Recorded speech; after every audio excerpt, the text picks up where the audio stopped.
Just let me know when I'm live. Go ahead now. Okay. Okay. Hello all, hopefully you can see me. I'm just going to quickly run through those things that you asked me to. So I've got fire in, good girl. And I'm going to quickly get it, good girl. Demonstrate statics. Fire, good girl. So sit. What we were doing, what I was discussing, or what you should be doing on your statics training is obviously we discussed hand food follows. That's where you have the hand like so, and you go in a right circle. I'm not going to do it in here because I'll go further away from the camera and it'll defeat the purpose, okay? So I'm going to try and do the things which you can see.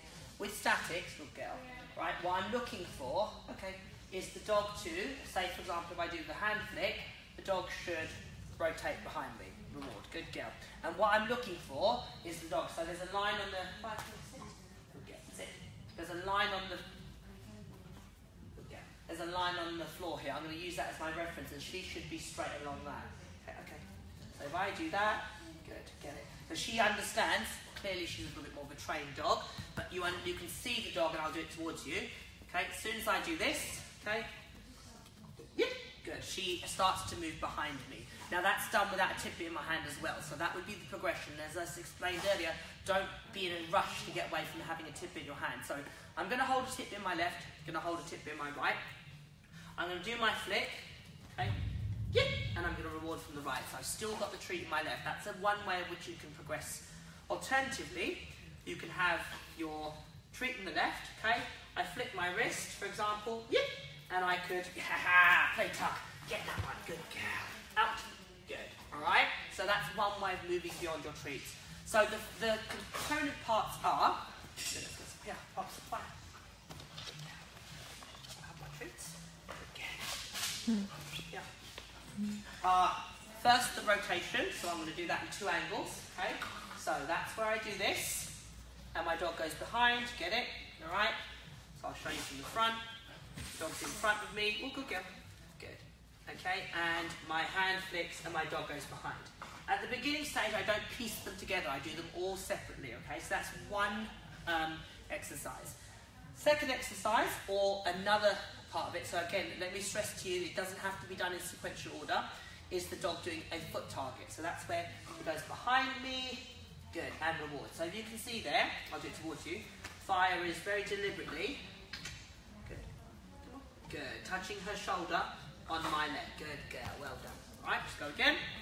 So she goes behind me, okay, and reward, good. And I'm just looking for contact, right? So that's the second exercise. Okay, third exercise is where the dog can, my right leg can be forward, okay, and I can have a treat and my dog can come into position, okay, and stand by my side. So my left foot is propped out. I'll do it towards you in a second, and the dog comes into position. So I'll show you again. Sit, good. My left foot is slightly popped out initially, okay, and the idea is, okay, I walk my dog into position, get it. Now her head is high-ish, but it isn't exactly where it's going to be long-term. As she progresses, I'm going to straighten that foot. So fine, get it, okay? Until she can find position without the need for me to put my foot out to block her from sitting, all right? So once the dog understands those 3 bits there, I'm looking for the dog to be able to do that with less help, okay? So for example, if we just stick with the one exercise, the hand flick, if I was to do that, yep, good. You can see fire start to gravitate to my side just with that little subtle hint. Yep, good. So I now know she understands, or I believe she understands that if I do that, she should, yep, go behind me, all right? Same with, okay, I should have progressed my left leg forward to where she can just, yep, good, find position with the minimal help from me, okay? So at this stage again, I'm looking for the dog, yep, to just be able to go behind and, yep, good, right? Now separately, obviously, what she understands is if she is underneath the hand, I can give her a tidbit, good, and she not lunge or, okay, breakout position. So she understands that away from heel work training. So if I was to put that into heel work position, okay, she understands the same thing. Yep, good, all right? So, so your 3 bits a piece of the puzzle. So I'll just go over that one more time. So the hand flick gets faded. Yep. So the dog will go behind me, okay? The dog can now approach my left leg being forward, and I'm more upright. Get it? Okay? And the same in my right leg. So my left leg is not protruded so much, okay? And I'm all crumpled up at first, and eventually I want to do that. Get it? Good girl. Yeah, so eventually I can do that with a minimal amount of input and string them together. Yep, good. And the dog can now piece them together. But the key thing to that is making sure you have each bit separately trained. All right? So, wait a minute, can it pops? Okay, fine. Fire. Up here. Okay. So, let's see if we can, I'll see if there's any questions. Let's just... Okay. So, just before I go, hopefully that's cleared things up. If there's, oh, excuse me, hopefully there, has anybody got any questions? Sorry, while I fiddle around with the camera. Okay, is there any questions on anything I've covered thus far?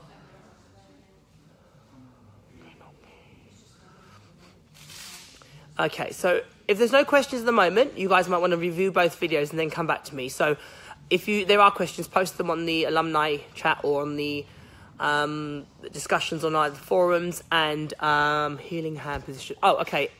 So my healing hand position depends on the dog eventually. For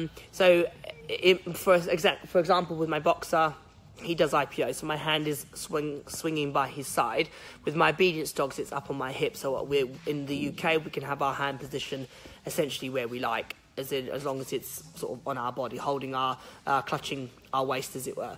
So it varies from my dog to dog, but all my dogs are trained to do healing or heel work with and without the hand there, and that is faded out of the equation. So I do that progressively. What I'd say is don't worry about that at this moment in time, because that comes later in the course if it's relevant for you. First thing is get your foundation really, really solid, okay? Because once you've got the dog understanding, getting rid of the hand position is actually really, really, really easy, okay? Okie dokie, guys. I better crack on. I'll go back to teaching. Hopefully this has been helpful. If you have any more questions about the course and how it runs, post them on the alumni group or the discussion on the forum, and I will come back to you and hopefully answer you. So this was just an ad hoc one, because I knew some of you guys were getting a bit couldn't quite work it all out. Hopefully this has given you a little bit of help, and I will speak to you later. Take care, everyone. Bye.